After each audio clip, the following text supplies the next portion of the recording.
तर आज माझ्या किचन क्लिनिंगचा दिवस होता आणि खरं तर आपला व्हिडिओ 10 वाजून 10 मिनिटानं अपलोड होतो, पण आज पण उशीर झाला.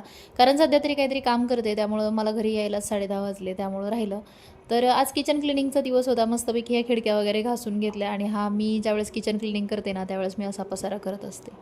आणि खूप दिवसानंतर लक्षात आलं, की जे मी ग्लासाने पाणी पिते, तर त्या ग्लासला स्क्रॅच गेलं आहे आणि असं घासताना मला थोडीशी जखम झाली. तर नशीब मी बघितलं नाही, तर मी त्याच ग्लासनं जर पाणी पित राहिली असते, तर काच पोटात गेली असते. त्यामुळे काचेचे भांडे वापरताना ना खूप विचारपूर्वक वापरायचे. थोडं जरी स्क्रॅच गेलं किंवा काही फुटलं बिटलं, तर ते अजिबात वापरायचं नाही. जाऊ दे. ते ग्लास काय मी फेकून दिलं नाही, त्याच्यात मी फुलं ठेवली आणि रियूज केलं. कारण इतकं फुटलं नव्हतं, फक्त थोडंसं, परंतु हाताला लागत होतं. आता स्वयंपाकाला काय बनवू काही सुचत नव्हतं. मस्तपैकी म्हटलं चला आता मसूरची डाळीची आमटी बनवूया आणि भात बनवूया आणि मग कामाला जायचं पुन्हा एकदा. तर कांदा घातला, टोमॅटो घातलं, आलं लसूण पेस्ट, हिंग घातली, जिरे मोहरी घातली आणि मिरची पावडर घातली आणि ही डाळ घातली. तर मी जास्त डाळ पातळ बनवत नाही. तुम्ही कशी बनवता मला नक्की कमेंटमध्ये सांगा आणि हो सबस्क्राईब करा चॅनल.